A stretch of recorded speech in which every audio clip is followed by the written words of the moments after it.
اللہ اللہ اللہ اللہ اللہ اللہ اللہ اللہ الحمد للہ رب العالمین والصلاة والسلام علی حبیبہ محمد وآلہ وصحبہ اجمعین اعوذ باللہ من الشیطان الرجیم بسم اللہ الرحمن الرحیم قد جاءکم من اللہ نور وکتاب مبین اللہم سبحانک لا علم لنا الا ما علمتنا انک انت العلیم الحکیم مولایا صلی وسلم دائما ابدا علی حبیبک خیر الخلق کلہم اللہم صلی علی محمد النبی الأمی وآلہ وصحبہ وبارک وسلم.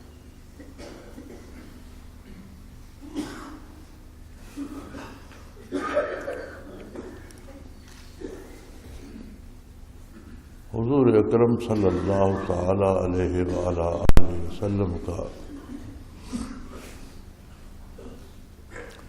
ذکر خیر قرآن کریم میں جگہ جگہ موجود ہے،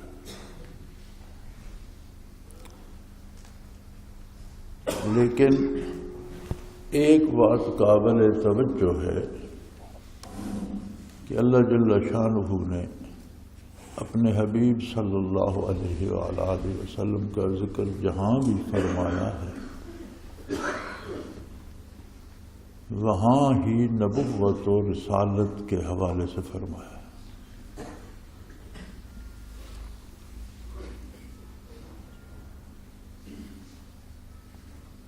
یوں تو اس ماہ مبارک میں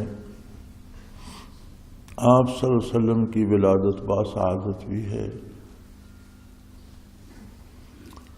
آپ صلی اللہ علیہ وسلم کی بعثت مبارک بھی ہے اسی ماہ ربیع الاول میں، اور آپ صلی اللہ علیہ وسلم کا وصال مبارک بھی اسی ماہ ربیع الاول میں. قرآن کریم نے ان تینوں میں سے جس پہ بحث فرمائی ہے وہ ہے بعثت عالی، رسالت، نبوت، اور اس کی بات کی ہے. قد من اللہ علی المؤمنین اذ بعث فیہم رسولا لقد جاءکم رسول من انفسکم عزیز علیہ ما عنتم حریص علیکم بالمؤمنین رؤوف رحیم وما محمد الا رسول محمد الرسول اللہ والذین معاہ. غرض جہاں بھی آپ دیکھیں گے قرآن کریم نے آپ کی بعثت اور آپ کی رسالت اور آپ کی نبوت کو موضوع بحث بنایا ہے.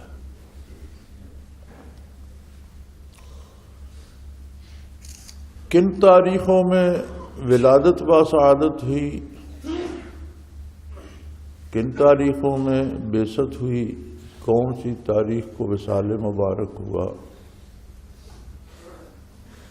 اس میں علماء کی تحقیقات ہیں، تھوڑا تھوڑا تاریخوں میں فرق ہے.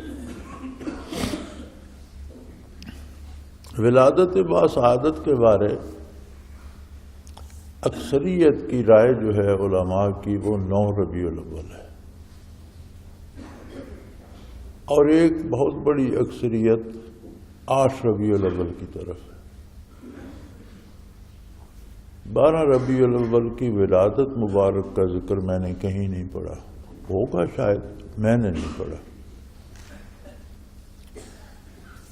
ہمارے بریلوی مکتب فکر کے بانی اور سرخیل اور عظیم انسان مولانا احمد رضا خان بریلوی بھی فرماتے ہیں کہ میری تحقیق کے مطابق ولادت باسعادت کا دن 8 ربیع الاول ہے. وہ 8 پہ زور دیتے ہیں. اکثر حضرات 9 ربیع الاول پہ زور دیتے ہیں۔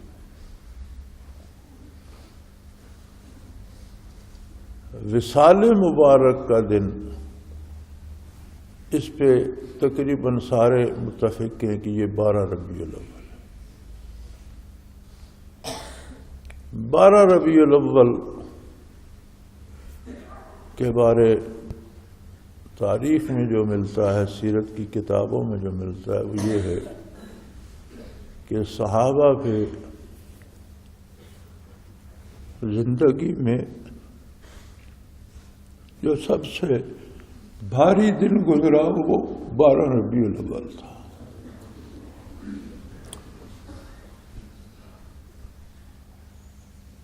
صحابہ سراپا عشق تھے، محبت تھے،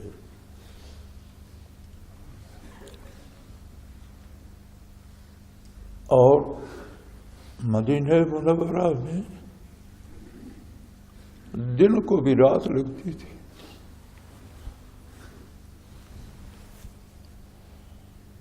مشرکین عرب، کفار، یہود و نصارہ اور منافقین نے اس دن خوشیاں منائی تھی۔ ان سب کا خیال یہ تھا کہ حضور اکرم صلی اللہ علیہ وسلم کا وصال ہو گیا، اب اسلام کا قصہ ختم ہو جائے گا اور یہ دین جو آپ لائے تھے یہ آپ کے ساتھ دنیا سے رخصت ہو جائے گا۔ تو 12 ربیع الاول کو خوشی منانے کی ابتدا مشرکین عرب، کفار، یہود و نصارہ اور منافقین نے کی تھی۔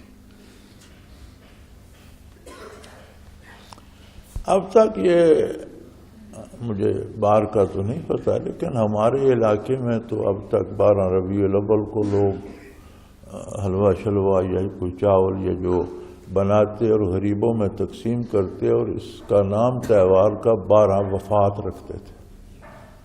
اس دن حضور کا وصال ہوا تو غریبوں میں کھانا تقسیم کرنا چاہیے۔ میں سمجھتا ہوں کہ ہمارے وہ آبا و اجداد جنہیں ہم ان پڑھ کہتے ہیں اور جاہل سمجھتے ہیں، وہ ہم سے زیادہ سمجھدار تھے۔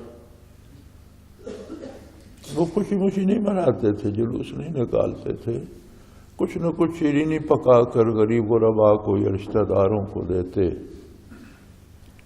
اور کوئی جلوس ولوس نہیں ہوتا تھا۔ ہاں، سیرت کے بارے جلسے سارا سال ہوتے رہتے تھے، ہوتے رہنے چاہیے۔ جس ہستی کا ذکر خیر عین نماز میں ہم بار بار کرتے ہیں، السلام علیک ایھا النبی اشہد ان محمد الرسول اللہ اللہم صلی علی محمد، یہ ساری تو نماز کی عبارتیں ہیں۔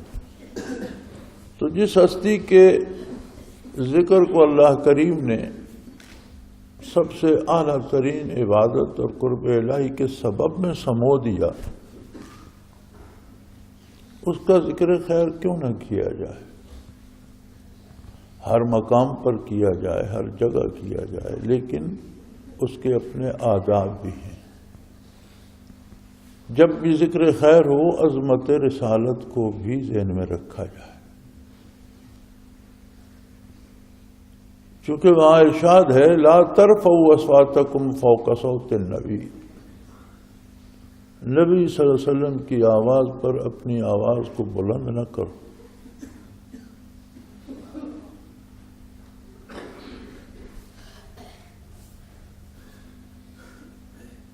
وَلَا تَجْهَرُوا بِالْقَوْلِ كَجَهْرِ بَعْضِكُمْ بَعْضًا، جس طرح آپس میں باتیں کرتے اس طرح بے تکلفی سے بات بھی نہ کرو۔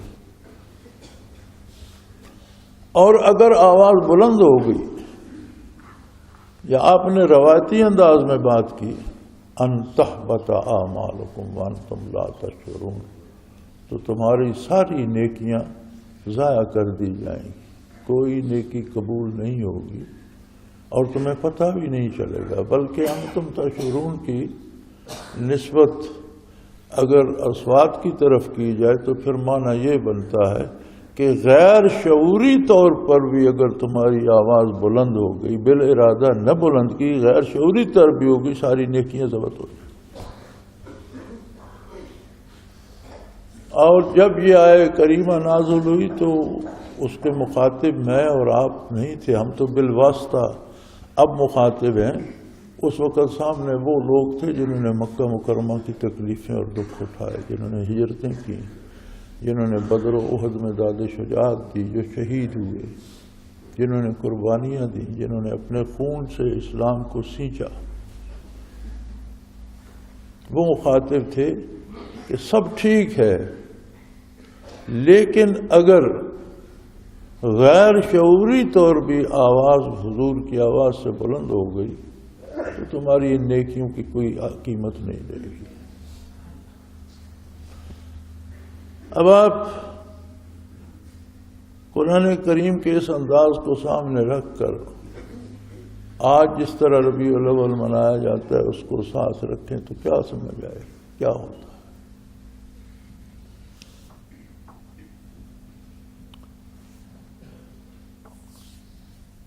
پہلی بات تو یہ ہے کہ 12 ربیع الاول پر کسی نے ولادت کی بات نہیں کی۔ دوسری بنیادی بات یہ ہے کہ ولادت باسعادت بہت مبارک، اس کا ذکر کرنا عین ثواب، لیکن ذکر کے آداب ملحوظ رکھے جائیں۔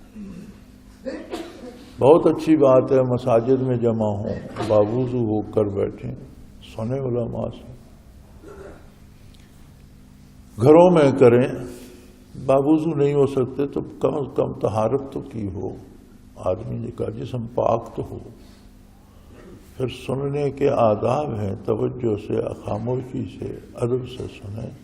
بیان کرنے کے بھی آداب ہیں کہ بیان کرنے والا بھی گلا پھاڑ پھاڑ کر نہ کرے، عظمت رسالت پیش نظر رکھے اور ادب و احترام سے بات کرے۔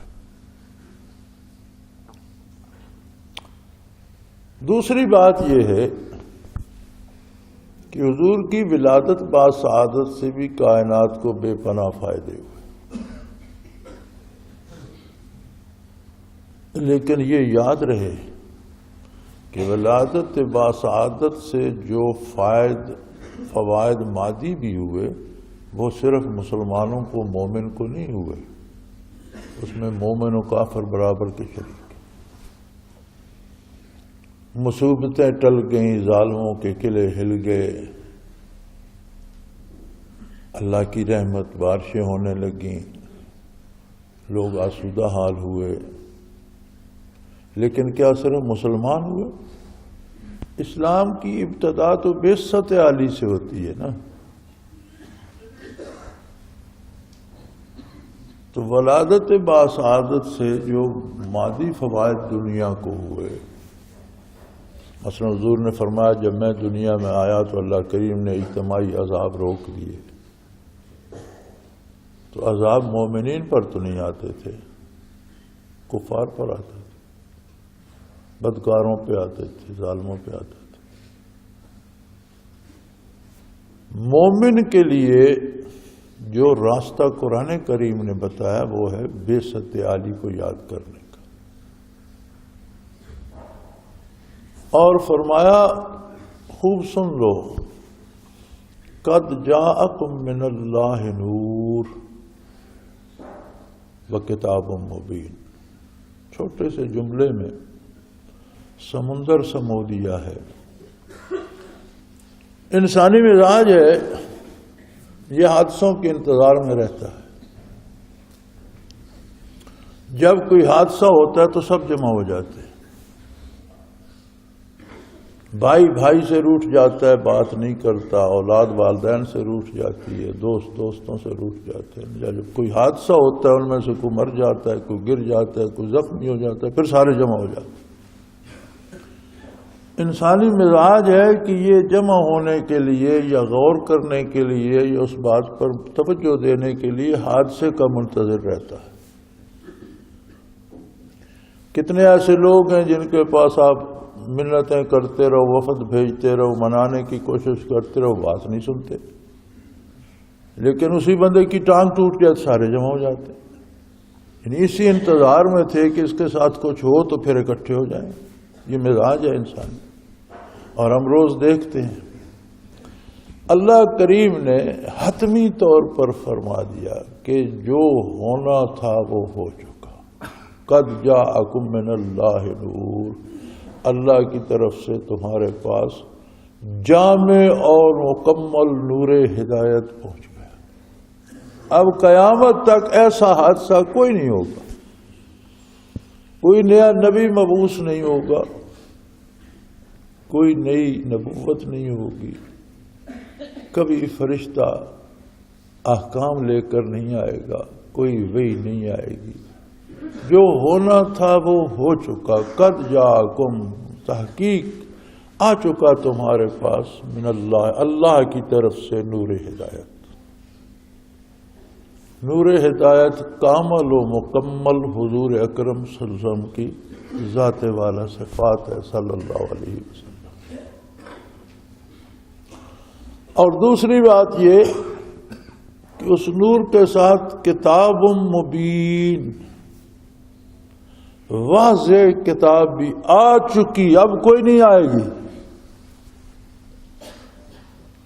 کتاب بھی آ چکی جو نصاب زندگی بھی ہے، جس میں اللہ کی ذات پر بھی بات ہے، اس کی صفات پر بھی بات ہے، بندے اور اللہ کریم کے تعلقات پر بھی بات ہے، بندے کے عقائد و نظریات پر بھی بات ہے، اس کے اعمال و کردار پر بھی بات ہے، پہلے ادیان اور پہلی قوموں کے قصے بھی ہیں، آنے والے واقعات کی خبر بھی ہے، حتیٰ کہ موت بعد الموت، برزخ، قیامت، اور اس کے بعد میزان عدل، پل صراط اور جنت و دوزخ میں داخلے تک کی بات اس میں موجود ہے.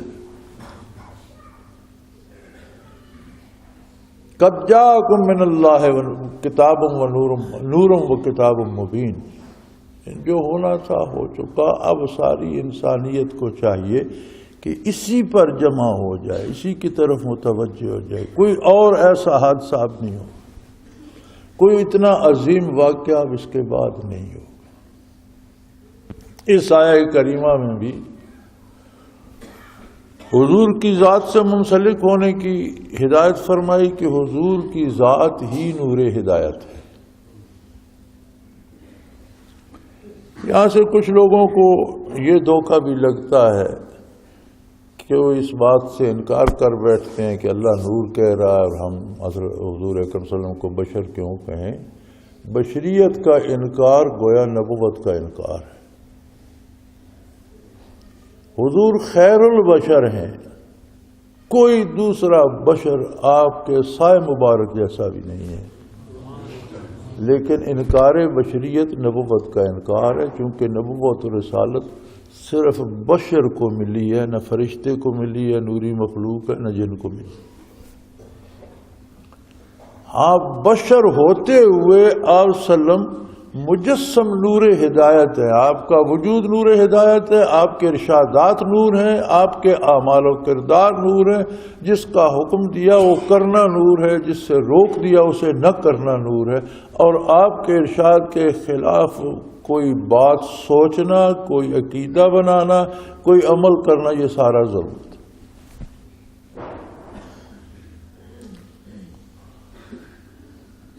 بعض حضرات اسے بدعت کہتے ہیں، جو کرتے ہیں وہ اس بات سے بہت چڑھتے ہیں اور اس کے خلاف بڑا کچھ لکھتے ہیں. بدعت کیا ہوتی ہے؟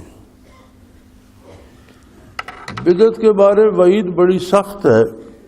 نبی کریم صلی اللہ علیہ وسلم کا ارشاد ہے کل بدعۃ ضلالہ، ہر بدعت گمراہی، وکل ضلالۃ فی النار، او کما قال رسول اللہ صلی اللہ علیہ وسلم کہ ہر گمراہی دوزخ میں لے جانے کا سبب بنتی ہے، دوزخ میں جائے گی.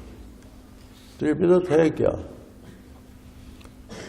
بدعت عربی کا لفظ ہے اور اس کا معنی عمومی طور پر جو ہے وہ یہ ہے کہ کوئی نیا کام شروع کرنا. لغت میں کوئی نیا کام شروع کرنا وہ بدعت ہے. شرعی اعتبار سے بدعت وہ ہے کوئی ایسا کام کرنا جس کی اصل شریعت میں نہ ہو اور اسے ثواب یا نہ کرنے کو گناہ سمجھنا، یہ بدعت ہے۔ یہاں جو دلائل دیے جاتے ہیں وہ عجیب قسم کے ہوتے ہیں کہ جی حضور کے زمانے میں کوئی لوگ چائے پیتے تھے، اب آپ چائے پیتے ہیں تو یہ بدعت کیوں نہیں ہے؟ چائے پینے کو کوئی باعث نجات یا نہ پینے کو باعث عذاب نہیں سمجھتا۔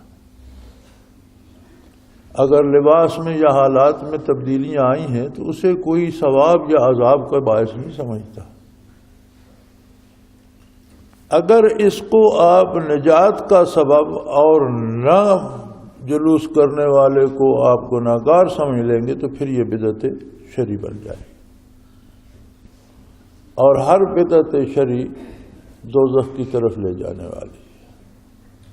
بھی دیکھیں، عشق و محبت کی جب بات آتی ہے تو یہ جو دنیاوی عشق کہا جاتا ہے یہ حقیقی عشق اور محبت نہیں ہوتی، یہ ہمارے آپس میں اپنی اپنی خواہشات کے سودے ہوتے ہیں۔ اس میں محبت کو، جسے ہم محبت کہتے ہیں نا، یہ سودا بازی ہوتی ہے۔ اب سب سے زیادہ محبت تو والدین کو اولاد سے ہوتی ہے، لیکن ان کے پیچھے بھی ان کی خواہشات ہوتی ہیں، بیٹا بڑا ہوگا، بیٹا افسر بنے گا، بیٹا پیسے لائے گا۔ وہی بیٹا جسے وہ جھولے جھلاتے جھلاتے تھکتے نہیں تھے، اگر بڑا ہو کر روزگار نہ کرے، کام کاج نہ کرے، کما کر نہ لائے تو اسے دیکھنا پسند نہیں کرتے، بد دعائیں دیتے ہیں، گھر سے نکال دیتے ہیں۔ وہ کہاں گئی محبت؟ محبت تو محبت ہے، اسے تو ہر حال میں رہنا چاہیے، اچھا ہو یا برا ہو، محبت تو محبت ہے، لیکن وہ تو محبت چلی جاتی ہے۔ اس کا پتہ چلا کہ یہ محبت نہیں ہے، یہ ہماری ضرورتوں کے سودے ہیں۔ جس کے ساتھ ہمیں کوئی ضرورت ہوتی ہے اس سے محبت ہو جاتی ہے، وہ ضرورت پوری ہو جاتی ہے، یا اگلا ضرورت پوری نہیں کر سکتا، محبتیں ختم ہو جاتی ہیں۔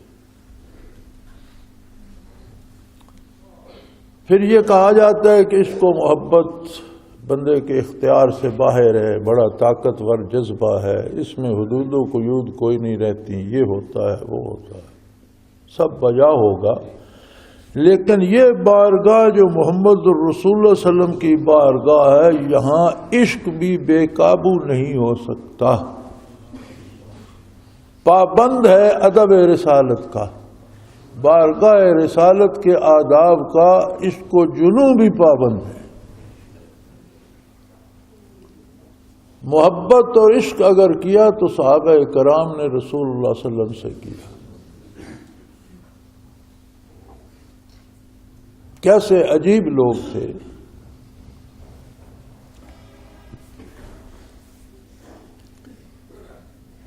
ایک بزرگ صحابی تھے، ان کی ایک ٹانگ بھی تھوڑی سی ناکارہ تھی، چلنے میں پاؤں گھسیٹ کر ایک انداز سے چلتے تھے۔ 4 بیٹے ان کے عہد میں شریک ہو رہے تھے، انہوں نے اپنے آپ کو پیش کر دیا۔ بیٹوں نے بڑا سمجھایا کہ ہم آپ کے وجود کا حصہ ہیں، ہم 4 بھائی جا رہے ہیں، گھر میں دیکھ بھال والا کوئی نہیں، سودا سلف لانے والا کوئی نہیں، آپ بزرگ آدمی ہیں، چل پھر سکتے نہیں، تو آپ گھر کی نگہداشت کریں، ہم آپ ہی کے وجود کا حصہ ہیں۔ انہوں نے فرمایا میں تو جاؤں گا۔ انہوں نے بارگاہ رسالت میں عرض کی کہ حضور آپ ہمارے والد سے فرمائیے کہ یہ گھر رہ جائے۔ حضور صلی اللہ علیہ وسلم نے پوچھا تو انہوں نے عرض کی یا رسول اللہ، انہوں نے اپنے آپ جانا ہے، اپنے کو لے کے جنت میں جانا ہے، تو کیا یہ نہیں چاہتے کہ میں اس ٹانگ کو جس کو گلیوں میں گھسیٹتا پھرتا ہوں، میں اسے جنت کے باغوں میں گھسیٹوں؟ میں کیوں پیچھے رہوں؟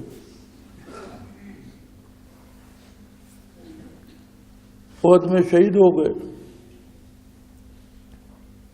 بیٹوں نے، حضور نے اجازت دے دی کہ شہداء کو یہاں دفن کیا جائے گا، لیکن اگر کوئی اپنے شہید کو مدینہ منورہ لے جانا چاہتا ہے تو اس کی بھی اجازت ہے۔ ان کے بیٹوں نے چاہا کہ ہم انہیں مدینہ منورہ لے جائیں۔ جب وجود مبارک ان کا اونٹ پہ رکھا تو اونٹ نے اٹھنے سے انکار کر دیا، اتار لیتے تو اونٹ کھڑا ہو جاتا، اوپر رکھتے تو نہیں کھڑا ہوتا۔ پھر بارگاہ رسالت میں حاضر ہوئے، یہ واقعہ ہے یا رسول اللہ؟ آپ نے فرمایا کہ ان کا دوست کو ان کا ساتھی کو ان کے ساتھ بھی ہوگا۔ ہاں یا رسول اللہ، فلاں آدمی ساتھ، اسے بلایا جائے۔ وہ حاضر ہوا۔ کوئی بات ان کی تمہارے ذہن میں کہ یا رسول اللہ جب ہم یہاں جمع ہوئے، صفیں بن رہی تھیں تو ہم دونوں اکٹھے تھے، تو انہوں نے کہا کہ میں دعا کرتا ہوں تم آمین کہو، پھر تم دعا کرنا میں آمین کہوں گا۔ تو نے عرض کیا یا رسول اللہ میں نے دعا کی کہ کوئی چوٹی کا کافر میرے ہاتھوں آج قتل ہو اور اس کی زرہ اور اس کی تلوار مجھے مل جائے غنیمت میں، اور میں وہ لہراتا ہوا پھروں اور کافروں کا دل جلاؤں۔ انہوں نے آمین کی۔ پھر انہوں نے دعا کی کہ یا اللہ میں آج تیری راہ میں شہید ہو جاؤں اور یہیں دفن ہوں، اور قیامت کو اٹھوں تو یہی میدان احد سے اپنی ٹانگ گھسیٹتا ہوا اٹھوں۔ تو میں نے آمین کہی تو حضور اکرم صلی اللہ علیہ وسلم نے فرمایا کہ اس کی تو دعا قبول ہو چکی، یہ نہیں جائے گا، یہ تو یہی رہے گا۔ چنانچہ نے وہی آپ محبت کے انداز دیکھیں۔ ایک صحابی کو عشاء کے بعد اس کا بیٹا بچہ آ جاتا، پکڑ کر گھر لے جاتا، سحری کو پکڑ کر مسجد نبوی میں چھوڑ دیتا، سارا دن کام کاج کرتے۔ تو کسی نے پوچھا عجیب بات ہے، عشاء پڑھنے تک تو آپ ٹھیک ٹھاک ہوتے ہیں، ہر ایک کو دیکھتے سنتے ہیں، عشاء کے بعد آپ کو دکھائی نہیں دیتا اور فجر کے وقت بھی دکھائی نہیں دیتا، بچہ پکڑ کے لے آتا ہے، پھر نماز کے بعد تو آپ ٹھیک ٹھاک ہوتے ہیں، یہ کیا عجیب مرض ہے؟ انہوں نے فرمایا کہ حضور جب عشاء پڑھا کر حجرے مبارک تک جانے تک میں دیکھتا رہتا ہوں، جب حضور حجرے مبارک میں داخل ہو جاتے ہیں میں آنکھ بند کر لیتا ہوں کہ دن کی آخری نظر میری حضور پر پڑے۔ اب مجھے بچہ پکڑ کر گھر لے جاتا ہے، صبح میرا ہاتھ پکڑ کر لاتا ہے، جب حضور حجرے مبارک سے باہر تشریف لاتے ہیں مجھے احساس ہوتا ہے تو میں آنکھ کھول دیتا ہوں کہ میری پہلی نظر بھی حضور پر پڑی۔ میں دن کی ابتدا اپنی پہلی نگاہ سے کرتا ہوں اور دن کی انتہا بھی حضور پر نگاہ سے کرتا ہوں، پھر آنکھ بند کر لیتا ہوں۔ بعض حضرات بیٹھے ہوئے تھے، وصال نبی کی خبر سنی، پھر ساری عمر اٹھ نہیں سکے، وجود منجمد ہو گیا۔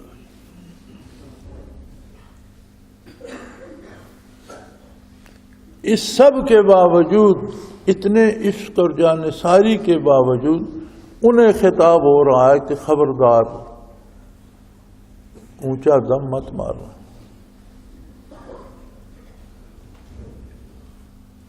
تو پھر یہ کون سا اسلام ہے یہ جو بدتمیزی آج ہو رہی ہے؟ اب مجھے سب سے حیرت ان لوگوں پہ ہوتی ہے جن کا عقیدہ ہے کہ وہ نبی کریم صلی اللہ علیہ وسلم کو ہر جگہ، ہر حال میں، ہر وقت حاضر و ناظر سمجھتے اور پکار کر صلاۃ و سلام پڑھ رہے ہوتے ہیں، الصلاۃ والسلام علیکہ یا رسول اللہ، لیکن پڑھ لاؤڈ سپیکر پر رہے ہوتے۔ اب آپ گھر میں ہیں، کسی کو سلام کہنا ہے تو لاؤڈ سپیکر پر کہیں۔ کیا یہ رفع صوت نہیں ہے؟ کیا یہ اس بارگاہ میں آواز کی بلندی نہیں ہے؟ تو یہ تو بڑا جرم ہے۔ پتہ نہیں کیا، کچھ سمجھ نہیں آتی لوگوں کی سوچ و فکر کی۔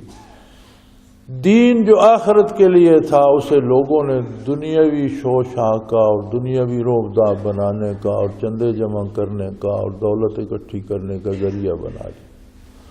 اور سب سے بدترین مخلوق وہ ہے جو دین کو دنیا کا ذریعہ بنا لے۔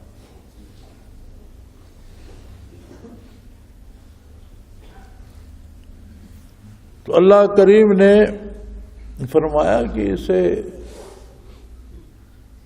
خرافات و روایات میں ضائع نہ کرو، اپنی خواہشوں کے پیچھے مت بھاگو، دیکھو کون تشریف لایا ہے جس کی ہر ادا نور ہے، نور ہدایت ہے۔ دو ہی چیزیں ہوتی ہیں، ہم کوئی جملہ کہتے ہیں یا اس میں نور ہوتا ہے یا ظلمت ہوتی ہے، ہم کوئی کام کرتے ہیں اس میں یا نور ہوتا ہے یا ظلمت ہوتی ہے۔ کوئی چھوٹے سے چھوٹا کام نور اور ظلمت سے خالی نہیں ہے۔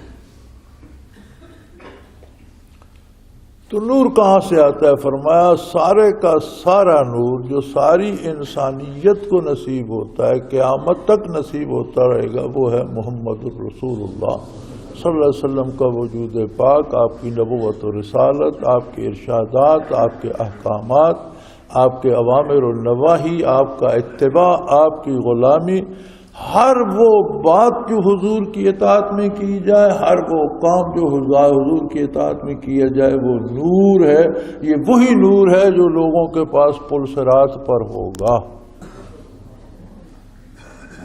عرصہ محشر میں جو اپنا نور لے کر چلیں گے، یہ وہی لوگ ہوں گے جنہوں نے حضور اکرم صلی اللہ علیہ وسلم کی ذات سے اطاعت و فرما برداری کر کے صحیح عقیدے، صحیح اطاعت کے ساتھ نور حاصل کیا، انہی کے پاس نور ہو۔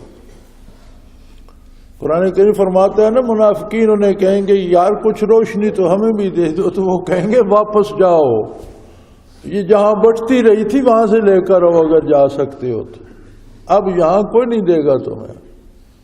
دنیا میں تو عام تھی، جس کا جی چاہے نور ایمان حاصل کرے، جس کا جی چاہے نور اتباع حاصل کرے، وہاں تو صلاح عام تھی، اللہ کے بندے ساری عمر تمہیں دعوت دیتے رہے، مؤذن سے لے کر مبلغ تک ہر فرد تمہیں پکارتا رہا، وہاں تو مفت بٹ رہا تھا۔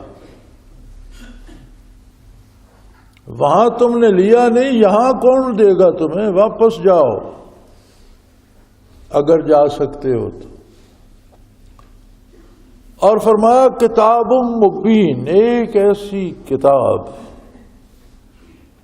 جو اپنے نزول سے لے کر قیامت تک کے لیے ہر مسئلے کے لیے رہنمائی کرتی ہے۔ مسلمان کے لیے جس کا عقیدہ ہے اس کے لیے تو یہ بات ہی کافی ہے، لیکن جو غیر مسلم ہے اسے بھی سوچنا چاہیے کہ قرآن کریم نے آج سے 1450 سال پیشتر انسانی تخلیق کا جو طریقہ کار اور پروسیس بتایا، کیا جدید سائنس اس سے کچھ زیادہ دریافت کر سکی ہے؟ سورج چاند کی گردش کی بات کی اس زمانے میں قرآن نے، جس زمانے میں سائنسدان کہتے تھے کہ سورج ساکن ہے، زمین اس کے گرد گھومتی ہے، قرآن نے کہا سورج چاند سب آسمان میں تیر رہے ہیں، اپنی اپنی منازل، اپنے اپنے سفر کے مطابق، اس سے آگے پیچھے نہیں جا سکتے۔ 1400 سال دھکے کھانے کے بعد سائنس یہاں پہنچی۔ چلو علوم الہیات کو تو کافر کے پاس پرکھنے کی کوئی بات نہیں جب تک ایمان نہ لائے، لیکن یہ جو حوادثات یا جو واقعات یا تاریخی واقعات یا قوموں کے قصے یا اگلے ادیان کی بات جو مٹ چکے تھے، کتابیں مرور زمانہ کی نظر ہو چکی تھیں، ان میں چیزیں بدل چکی تھیں، آدم علیہ السلام سے لے کر عیسیٰ علیہ السلام تک نازل ہونے والے تمام ادیان کی بنیاد عقائد اور ان کے اعمال اور کردار، قوموں کے کردار پر اور ان پر وارد ہونے والی حالات و واقعات، برائی پر وارد ہونے والی تباہی، یہ سارے قصے بھی قرآن نے بیان کر دیے، کہیں سے کوئی غلط ثابت کر سکا؟ جو مادی امور کے بارے قرآن نے، درختوں کے پیدا ہونے، فصلوں کے اگنے، بارش کو اس کا سبب بننے، یہ سارے قصے جو مادی قرآن نے بیان کیے، کوئی کہیں کوئی بڑے سے بڑا سائنسدان اس کی تردید کر سکا؟ اگر مادی کی تردید ممکن نہیں تو علوم الہیات ہیں، ان کی تردید کون کر سکتا ہے؟ تو فرمایا کتاب مبین، مبین ہوتی ہے سب سے زیادہ بیان کرنے والی، ہر چیز کو کھول کر بیان کرنے والی، عقائد و نظریات سے لے کر کردار و عمل تک ہر چیز کو بیان کرنے والی کتاب دیا گئی۔ اب تمہارا کام صرف یہ ہے کہ نبی کریم صلی اللہ علیہ وسلم سے نور ہدایت حاصل کرو، اور اللہ کی اس کتاب جو نبی صلی اللہ علیہ وسلم ہی لائے اس کو اپنا رہنما بناؤ، اس کو پڑھو، اس کو سمجھو، اس پر عمل کرو، اور قرب الہی کے اعلیٰ منازل پاؤ۔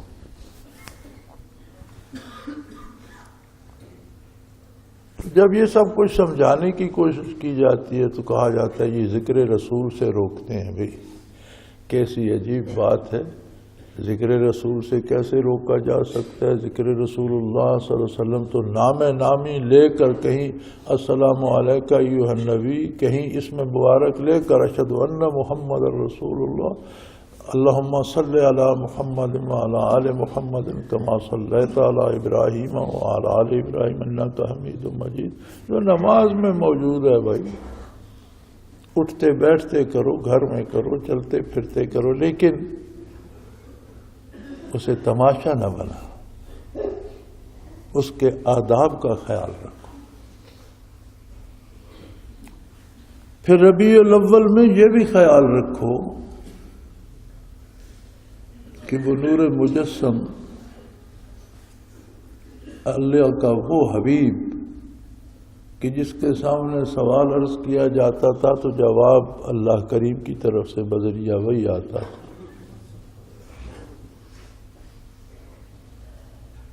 اس کے وصال مبارک کا بھی دن ہے۔ سیدنا ابو بکر رضی اللہ تعالی عنہ کے عہد خلافت میں ایک دن آپ نے فرمایا سیدنا فاروق اعظم رضی اللہ عنہ سے کہ ام ایمن رضی اللہ تعالی عنہ کی خیریت دریافت کر رہے ہیں کہ نبی کریم صلی اللہ علیہ وسلم کو ان سے بہت شفقت تھی اور ان کی خیریت دریافت کرنے جایا کرتے۔ ام ایمن حضور کی بہت پرانی، بہت مخلص، بہت اچھی خادمہ تھی۔ ان کے واقعات میں ملتا ہے کہ انہوں نے مکہ مکرمہ سے ہجرت کی تو اکیلی چل نکلی مدینہ منورہ کی طرف۔ تو راستے میں جب دھوپ اور گرمی تھی تو بہت پیاس لگی، پیاس نے بہت ستایا، چلتی رہی، لیکن پیاس حد سے بڑھ گئی، لاچار ہو گئی۔ تو فرماتی ہیں میں نے ایسے آواز سنی جیسے کوئی بڑا پرندہ اڑتا ہے اور زور زور سے پر مارتا ہے تو چھپ چھپ کی آواز آتی ہے۔ تو میں نے اوپر دیکھا کیا ہے، تو میں نے دیکھا کہ ایک ڈول نیچے آ رہا ہے، رسی سے بندھا ہوا ہے، وہ میرے سامنے آ کر رک گیا۔ اس میں بہت مزیدار پانی تھا، میں نے خوب سیر ہو کر پیا۔ غالباً روزے سے بھی تھیں، افطاری کا وقت ہوا تو پانی آ گیا۔ فرماتی تھی اس کے بعد کبھی مجھے زندگی میں پیاس نہیں لگی۔ گرمیوں میں روزے رکھتی، بیت اللہ شریف جاتی تو دوپہر کو طواف کرتی، اور گرمیوں میں اکثر روزے رکھتی اور فرماتی مجھے پیاس ویاس نہیں لگتی۔ اس دن کے بعد سے پیاس لگی نہیں۔ حضور ان پر بہت شفقت فرمایا کرتے تھے۔ ضعیف ہو گئی تھی تو حضور خود ان کے گھر تشریف لے جاتے خیریت پوچھنے کے۔ سیدنا ابو بکر صدیق رضی اللہ عنہ نے فرمایا کہ حضور کی سنت ہے چلو ام ایمن کی خیریت پوچھائیں۔ دونوں ہستیاں ابو بکر صدیق رضی اللہ عنہ اور فاروق اعظم رضی اللہ عنہ ان کی خیریت پوچھنے گئے تو وہ بہت روئیں، بہت روئیں۔ تو انہوں نے عرض کی کہ آپ کیوں اتنا رو رہی ہیں حضور کے وصال پر؟ تو حضور تو ہم سے جدا نہیں ہوئے، دنیا سے پردہ فرما گئے، آج بھی حضور ہی کی شفقت، حضور ہی کی رحمت، حضور ہی کی برکات ہیں، اور قیامت تک آپ کی نبوت بھی رہے گی، برکات بھی رہیں گی۔ تو انہوں نے عرض کی کہ میں فرمایا میں اس لیے نہیں رو رہی، میں اس لیے رو رہی ہوں کہ یہ وہ ہستی تھی جس کی خدمت میں ہم جاتے، عرض کرتے تو جواب عرش الہی سے آتا تھا۔ حضور کے وصال سے وہ نعمت ختم ہو گئی، وہی منقطع ہو گئی، اب کبھی جبرائیل امین کسی کا جواب لے کر نہیں آئے گا۔ ہمیں تو یہ مقام حاصل تھا حضور کے طفیل کہ ہم سوال حضور کی خدمت میں عرض کرتے، جواب اللہ کریم کی طرف سے آتا، وہی آ جاتا۔ آپ کے وصال مبارک سے یہ عظیم نعمت ہم سے ختم ہو گئی، چھن گئی، اب قیامت تک وہی نہیں آئے گی۔ دیکھنے کے انداز ہے نا کہ ایک ہی بات کو کون کس نظر سے دیکھتا ہے۔ تو یہ کہہ دینا کہ جی یہ کہتے ہیں حضور کا ذکر نہ کیا جائے، یہ تو زیادتی ہے، بہتان ہے۔ کوئی ایسا مسلمان نہیں جو یہ کہہ سکے کہ حضور کا ذکر خیر نہیں۔ جن کا ذکر خیر خود نماز میں موجود ہے، ان کا ذکر خیر نہ کیا جائے تو کس کا کیا جائے؟ دنیا و آخرت کے ہر دکھ کی دوا درود شریف ہے۔ لوگ مختلف وظیفے مختلف مقاصد کے لیے پڑھتے ہیں، درست ہے، سنت میں بھی ملتے ہیں، بزرگوں سے بھی ملتے ہیں، لیکن درود شریف وہ وظیفہ ہے جو دنیا و آخرت کے ہر کام کے لیے کافی ہے، اور یہ حضور کا ارشاد ہے صلی اللہ علیہ وسلم۔ ہر وقت ذکر رسول ہو، اس کے علاوہ ہمارے پاس رکھا کیا ہے؟ گھروں میں ہو، مساجد میں ہو، دکانوں پہ ہو، دفاتر میں ہو، لیکن ہو اس ہستی کی شان کے مطابق اور اس کے آداب کو ملحوظ رکھتے ہوئے۔ بریلوی حضرات بھی بڑے دور کی کوڑی لائیں اور بڑی تلاش کے بعد پھر لکھتے ہیں کہ 630 ہجری میں 630 ہجری میں یعنی 7ویں صدی ہجری میں اس کی ابتدا ہوئی، اور وہ ابتدا اس طرح نہیں ہوئی جس طرح آج ہے۔ اس میں وہ فرماتے ہیں تلمسان ایک شہر ہے الجزائر کا، وہاں کا حکمران جو تھا اسے کسی عالم نے سیرت پاک پہ کتاب لکھ کر پیش کی، وہ بہت خوش ہوا، اسے 1000 اشرفی انعام میں دی اور دعوت کا اہتمام کیا۔ تمام علماء جو اس کی قلمرو میں تھے کوشش کی کہ سب جمع ہوں، ان کی خدمت کے لیے کھانے بنوائے، خوب محفل آراستہ کی، خوشبوئیں سلگائیں، روشنی کا اہتمام کیا اور اس کتاب کا افتتاح کیا اور ان سب کو بتایا اور انہیں کھانا بھی دیا۔ یہ 630 ہجری کی بات ہے، 7ویں صدی ہجری کی۔ اب اس سے ایک ابتدا ہوئی کہ ہر سال کیا جائے۔ 7ویں صدی سے لے کر 15ویں صدی تک خود ہمارے سامنے بھی یہ اسی طرح ہوتا تھا کہ لوگ مساجد میں جمع ہو جاتے، علماء بیان فرماتے، حضور کی برکات کا بیان ہوتا، معجزات کا بیان ہوتا، پیغام کا بیان ہوتا، لوگ سنتے۔ کچھ لوگ برکت حاصل کرنے کے لیے گھروں میں کراتے، ہمارے بزرگ بھی گھروں میں کرایا، ہمارے بڑا سا حویلی صحن تھا، اس میں بھی ہمارے بزرگ کرواتے تھے، علماء آتے، لوگ بادب بیٹھے ہوتے اور وہ حضور کی سیرت بیان فرماتے، لوگ سنتے، تو کھانا پانی یا کوئی مٹھائی تقسیم ہوتی اور گھروں کو چلے جاتے۔ تو یہ ہوتے تھے جلسے حضور اکرم صلی اللہ علیہ وسلم کی سیرت کے۔ خرابی تب پیدا ہوئی جب جلسے جلوس کی شکل اختیار کر گئے، مساجد سے نکل گئے، گھروں سے نکل گئے، گلیوں بازاروں میں آ گئے۔ پھر مزید خرابی تب پیدا ہوئی جب جلوس سے بھی جشن بن گیا۔ جلوس کا مطلب ہوتا ہے کسی ایک مقصد پہ متفق ہو کر بہت سے لوگ چلتے ہیں تو پتہ چلتا ہے یہ سارے اس بات پہ متفق ہیں، اس بات میں اتنی طاقت ہے، وہ بھی ایک حد تک قابل برداشت تھی۔ اب جشن ہو گیا۔ جشن کا معنی یہ ہوتا ہے کہ اس میں لاکھوں بندے بھی ہوں تو جو شخص اپنی خوشی کا اظہار جس طرح کرنا چاہے کرتا ہے، یعنی جشن کی حدود و قیود نہیں ہوتی، کوئی باؤنڈری نہیں ہوتی کہ یہ کر سکتے ہو یہ نہیں کر سکتے ہو، یہ نہیں ہوتا، جو جس کا جی چاہے کرتا رہے، اپنی خوشی کا اظہار کرے۔ اب بھلا ذکر نبی کریم صلی اللہ علیہ وسلم ہو اور جشن ہو، یہ دو باتیں کوئی مل سکتی ہیں؟ پھر وہ آداب کہاں جائیں گے بارگاہ رسالت کے؟ وہ قاعدے اور ضوابط کیا ہوں گے اور اس سے کیا حاصل ہوگا؟ یہ چیزیں تو میں کرنے کی نہیں ہے، کوئی دیوبندی بریلوی کی نہیں ہے۔ دیوبندی اور بریلوی تو میرا خیال ہے دیوبندیوں نے کوئی 15-20 سال پہلے 100 سالہ جشن منایا اپنا دیوبند مدرسے کا، اور بریلی اس سے 20 سال بعد مدرسہ بنا تھا ان کا، اب 100 سال ہوئے ہوں گے۔ تو یہ 100 سال سے پہلے بھی تو لوگ 1400 سال سے 1450 سال سے مسلمان آ رہے ہیں۔ دیوبند ایک مدرسہ ہے، بریلی ایک مدرسہ ہے، ان کے نظریات میں تھوڑا تھوڑا اختلاف ہے۔ اور مزے کی بات یہ ہے کہ کتابیں جو وہاں درسی پڑھائی جاتی ہیں وہی ہیں جو دیوبندیوں کے پاس ہیں، وہی بریلویوں کے پاس ہیں، جو بریلویوں کے پاس ہیں وہی دیوبندیوں کے پاس ہیں۔ تشریحات میں تھوڑے تھوڑے اختلافات ہیں لوگوں کے، اسے وجہ نزاع بنانے کی کیا ضرورت؟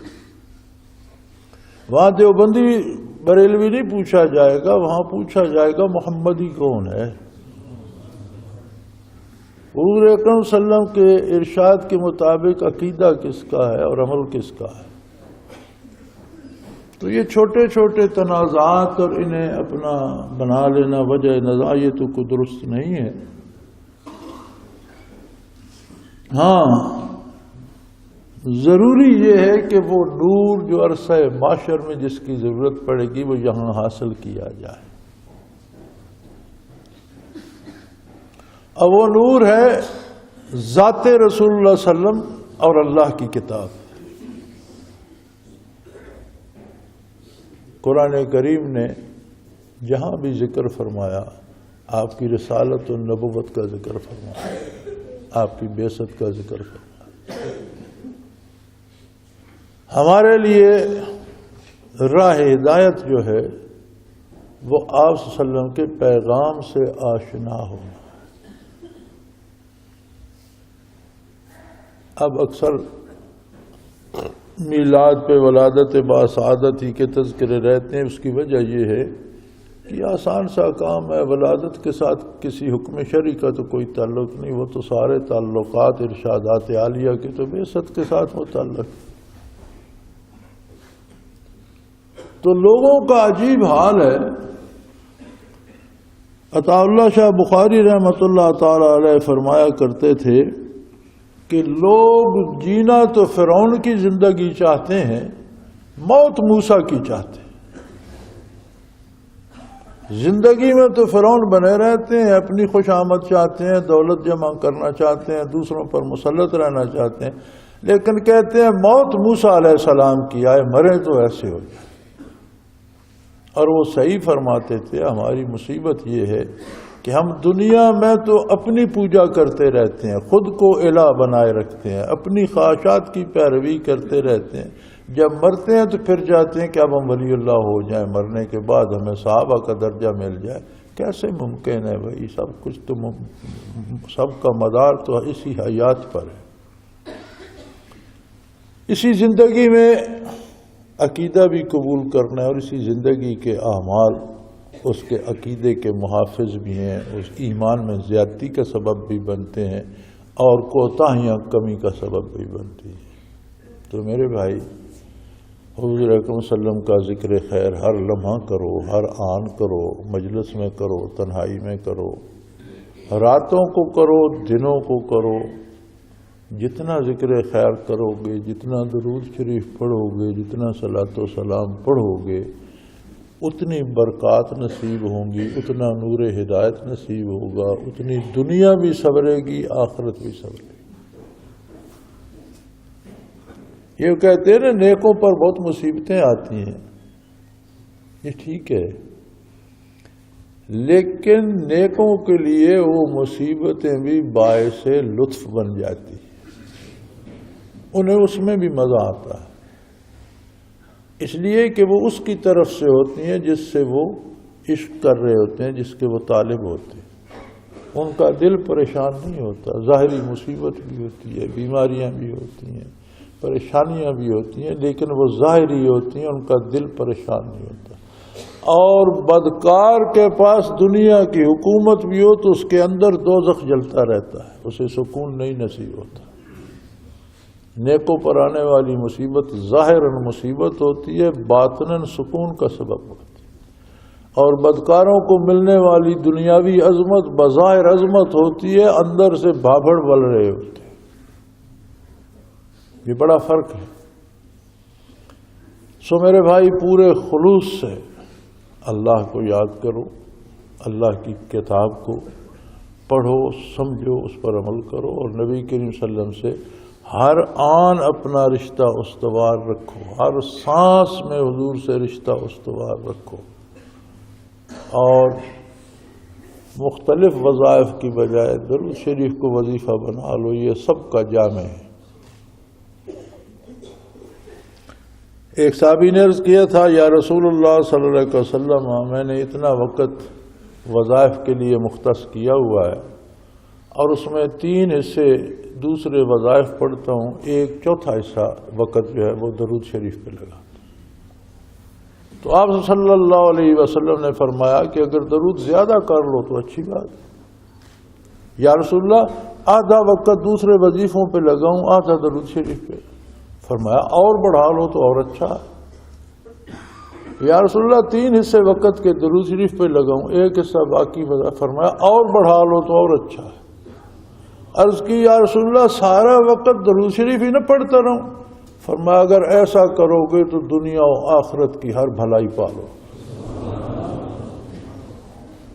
اگر درود شریف ہی پڑھتے رہو تو دنیا اور آخرت کی ہر بھلائی کے لیے کافی ہے، ہر مصیبت کا علاج ہے، ہر دکھ کی دوا ہے۔ تو بھائی پڑھو درود شریف، ہر وقت پڑھتے رہا کرو، چلتے پھرتے پڑھتے رہا کرو، اٹھتے بیٹھتے پڑھتے رہا کرو، لیکن اس کے آداب کے ساتھ۔ اگر باوضو ہو تو نور علی نور ہے، لیکن وضو شرط صرف نماز کی ہے، باقی کسی وظیفے کی شرط نہیں ہے۔ باقی وظائف کے لیے طہارت کم از کم ضروری ہے کہ طہارت ہو، پانی سے طہارت کی ہو۔ پڑھتے رہو، چلتے پھرتے پڑھتے رہو، اٹھتے بیٹھتے پڑھتے رہو، حضور کا ذکر خیر کرتے رہو، سنتے رہو۔ جس ہستی کا ذکر بار بار ہوتا ہے قدرتی اس سے لگاؤ اور انس اور محبت پیدا ہو جاتی ہے۔ ذکر خیر کی برکت یہ ہے کہ یہ سیدھا دلوں میں اترتا ہے، دلوں کو روشن کرتا ہے، دلوں میں محبت کا بیج بوتا ہے۔ اور یاد رکھو، ہر نافرمانی، ہر کام خلاف سنت، ہر جملہ جو خلاف سنت ہے وہ ظلمت ہوتا ہے، اندھیرا ہوتا ہے۔ ہر بندہ اپنا حساب خود دیکھ سکتا ہے کہ دن بھر میں کتنا نور جمع کرتا ہوں اور کتنی ظلمت اکٹھی کرتا ہوں۔ اس کے کردار سے پتہ چل جاتا ہے کہ اس پر نور غالب ہے یا ظلمت۔ اللہ کریم ہمیں آپ صلی اللہ علیہ وسلم کی غلامی نصیب فرمائے، آپ کا ذکر خیر نصیب فرمائے، آپ کا اتباع نصیب فرمائے، اور وہ عقیدہ نصیب فرمائے جس کی تعلیم حضور اکرم صلی اللہ علیہ وسلم نے دی۔ ہماری خطاؤں سے درگزر فرمائے، ہمارے گناہ معاف فرمائے، ایمان پر خاتمہ نصیب فرمائے۔ وآخر دعوانا ان الحمدللہ رب العالمین۔ الحمدللہ رب العالمین، والصلاة والسلام علی حبیبہ محمد وآلہ وسلم۔ اللہم ربنا لا تقتلنا بغضبک ولا تہلکنا بعذابک واعف عنا قبل ذلک۔ اللہم ربنا لا تسلط علینا من لا یرحمنا، انت ولینا فی سفرنا وحضرنا فی مالنا واہلنا، انت ولینا فی الدنیا والآخرہ، توفنا مسلمین والحقنا بالصالحین۔ اللہم انصر الاسلام والمسلمین، اللہم اید الاسلام والمسلمین، اللہم اعز الاسلام والمسلمین فإنک علی کل شیء قدیر۔